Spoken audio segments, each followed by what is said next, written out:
For me for now. Wow. I'll see you again tomorrow. Now it's time for the last word with Lawrence O'Donnell. Lawrence is back just in time. Lawrence, we missed you so much. Well, Rachel, it is so great to be back. And this result in Wisconsin is a huge defeat for Elon Musk, who, as we saw, personally went full cheesehead, thinking, that's how to appeal to people in Wisconsin, and handing out those $1 million checks, literally trying to buy the election, physically doing the buying on TV. So this is just a huge setback for Elon Musk and therefore for Donald Trump. When I first saw the news at the end of last week that Musk was going to not just put his money into this race, but that he was going to physically go to Wisconsin, do a campaign event, do this stunt where he pays voters and do this whole thing again, I thought, that is great news for the Democrats.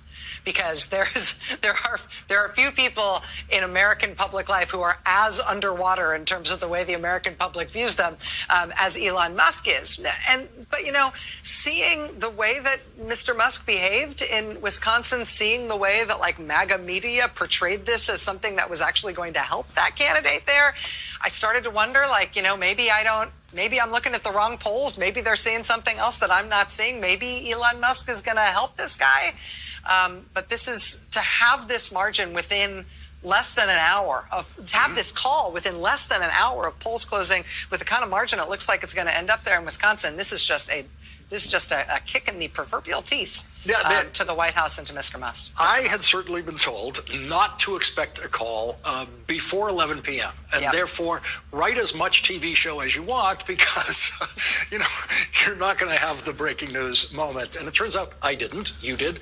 And that's important, too, how quickly this was called, which is to say how decisive this win has to be at this point. That's exactly right. And this is they just pulled Elise Stefanik's nomination to be UN ambassador because they were worried about their ability to hold on to her seat, which she just won by 24 points. The Republicans and Elon Musk are in a position right now where they have to worry about seats that have 24-point Republican margins. They have to worry about losing seats like this in a statewide race in a state they just won by what looks to be a decisive margin where you get the call within the hour. The American people are speaking in lots of different ways, but this is the first time they've really had the chance to speak at the ballot box, and it is with an exclamation point. Well, as we saw Cory Booker in those remarkable 25 hours, one of the things that sustained him, that carried him through it, was something that we've never seen before in a filibuster like this, and that was direct communication from voters while it was happening. Emails, including in the middle of the night last night when I was watching. My favorite time to watch a filibuster is middle of the night, the lonely hours for the senator who's up there speaking. He received a series of emails from Wisconsin. And he was reading those emails from Wisconsin voters that were so powerful about their worries about Social Security, about their future. And I can't help but link those up to what we're seeing in actual expressed voter results tonight in Wisconsin. Yeah. It also strikes me, Lawrence, that, when Trump was trying to overturn the results of the 2020 election, and he had those dozens and dozens and dozens of failed pseudo-legal efforts to try to get somebody to side with him in overthrowing the election results, the place that he got closest was the Wisconsin Supreme Court. When it was under conservative control before a few years ago, when the liberals sort of took control of that court, they got real close on the Wisconsin Supreme Court to essentially nullifying the vote in Wisconsin on the basis of Trump's fake fraud claims. The idea that we would have gone through that with the Wisconsin Supreme Court in 2020, and then they would have reinstated a new MAGA majority on that court, thanks to Elon Musk coming in with tens of millions of dollars and $1 million checks for voters, promising that this guy will be a vote for Trump, will be a vote for the MAGA agenda. The counterfactual here, the idea, what we'd be talking about right now, had this race gone the other way, I think would be a really sobering and difficult national story. And instead, what we've got is people saying, saying no to Trump and Musk in a very emphatic way. We're going to get House Democratic leader Hakeem Jeffries' reaction to this election and to those Florida special elections for the House in this hour. And one of the things to look at in this, Rachel, is if you're a Republican member of the House of Representatives and you won your seat by less than 30 points. Yes. How much specific help do you want from Elon Musk, and do you want him to physically come to your congressional district and put on whatever silly hat he wants to put on and campaign for you?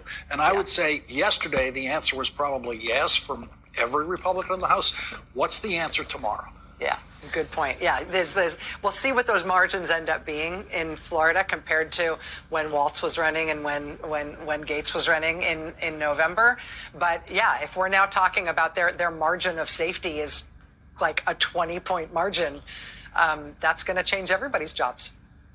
Yeah, and as we go forward here, when you think of today, I mean, today was already feeling like a turning point for me, and maybe it's my experience working in the Senate that makes me so Senate focused, but what I saw Cory Booker do in those 25 hours on the Senate floor is unlike anything I have ever seen there before, and it felt to me like, aha, here it is. Here's the Democratic voice. Here's what the opposition sounds like. That Cory Booker found that voice, delivered that voice, is that voice, and was that leader out there today. And every Democratic senator who supported him and helped him by asking questions so that he could rest his voice for a minute or two, every one of them was better on the Senate floor today because of the way Cory Booker rose to this occasion and brought them all up with him. And then you get these voter results tonight. And this date does feel like a turning point day in this year of American politics. The other reason it feels like a turning point is because you're back. And you were gone for a really long time, and that in itself sucked. But you were also gone because you had some illness, and we were all worried. And the fact that you're fine and back also feels really, really good as any of those other things, and you're never allowed to go away ever again. You know, this morning was my first morning not starting in a doctor's office in the last, 2 weeks or so, and I really got used to it. It really was okay. But I couldn't have asked for more energy delivered to this process today than Cory Booker did, and this election coverage we have tonight. And and Rachel, I really appreciate you so much, and so much in the last couple of weeks, and your personal encouragement that you gave me. Okay, stop now. Go talk to Hakeem Jeffries. Thank you, Rachel. Goodbye. Thank you. Goodbye.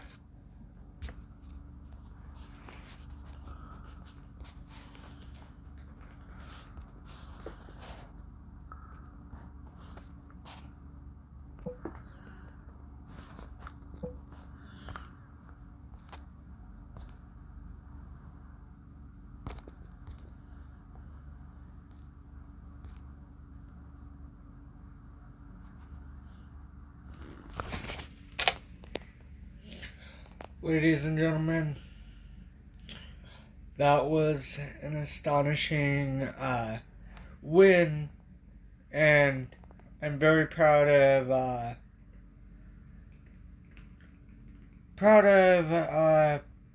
Cory Booker for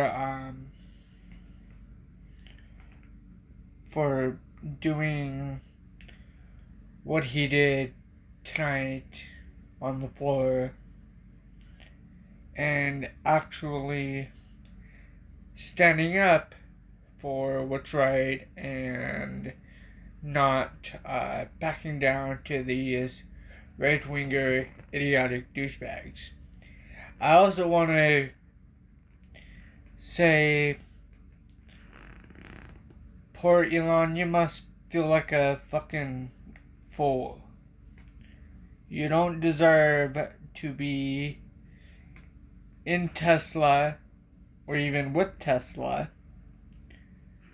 You're a fucking moron for even getting involved with Donald Trump. And number 3, you should be in prison for stealing the 2024 election, if anything. Thank you so very much, everyone, for watching today's video and legal breaking reporting. If you enjoyed the video, please make sure you like, comment, share, subscribe.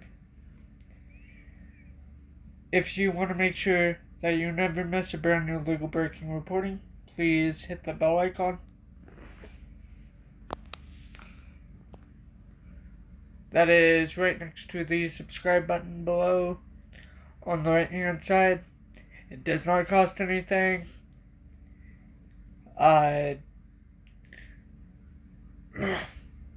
If you guys also want to make sure that you guys never miss a brand new legal breaking reporting and brand new video that I post onto the channel, usually once daily, 4, 3, 2, or even 5 or 6 times a day throughout the week,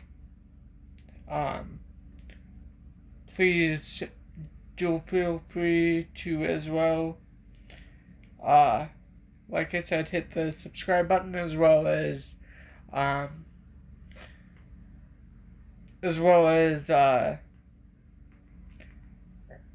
subscribe to me on my social medias that I'll have linked down below. Lastly, ladies and gentlemen, please do feel free to help me reach the overall channel goal of 130 plus subscribers. The reason why I am saying 130 plus subscribers is because right after we reach and achieve the goal of 150 subscribers, we have more subscribers to reach and achieve right after we reach and achieve the goal of 150 subscribers.